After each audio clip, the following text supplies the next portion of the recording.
मौलाना तौकीर रजा ने जेल भरो आंदोलन की दी धमकी। एक सप्ताह तक का प्रधानमंत्री नरेंद्र मोदी को दिया समय। इस एक सप्ताह में प्रतिनिधि मंडल प्रधानमंत्री से मिलकर रखेगा अपनी बात। एक सप्ताह बाद दिल्ली में बैठक के बाद जेल भरो आंदोलन के लिए होगी तैयारी।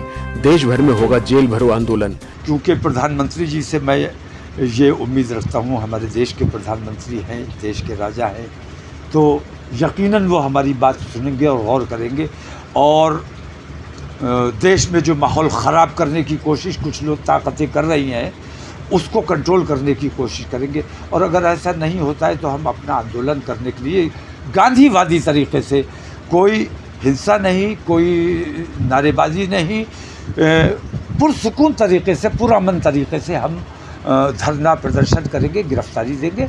और ये जेल भरो आंदोलन एक दिन का होगा या इसे कई दिन चलाया जाएगा, ये फैसला अगली मीटिंग में। ये माना जाए एक हफ्ते का अल्टीमेटम आपने प्रधानमंत्री जी को दिया? नहीं, अल्टीमेटम का लफ्ज़ प्रधानमंत्री के लिए ठीक नहीं है।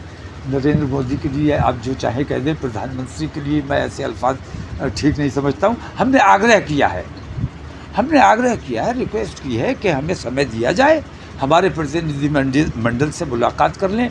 देश हित में अगर हमारी बात कुछ आपको ठीक लगती है तो उस पर अमल कर लीजिए, वरना हम गांधीवादी तरीके से, हमारा संवैधानिक अधिकार है आंदोलन, वो आंदोलन करने के लिए हम मजबूर होंगे। सपा से अगर आजम खान अलग हुए तो सपा जमीन पर आ जाएगी। आजम खान को जेल में की गई मारने की कोशिश, जेल में दिया गया स्लो पॉइजन। मोहम्मद आजम खान साहब से मैंने कल भी ये बात कही कि सपा जहाँ है वहाँ तक पहुँचाने में भी आपका ही हाथ है, और सपा से अगर आप नाराज़ हो जाओगे, आज भी अलहदा हो जाओगे, तो सपा ज़मीन पर आ जाएगी। सपा के पास कोई दूसरा वोट बैंक नहीं है। हमने देखा है सपा का जो असल वोट बैंक होना चाहिए था वो मुसलमान नहीं बल्कि यादव होना चाहिए था, और 50% से ज़्यादा यादव वोट भारतीय जनता पार्टी को वोट करता है।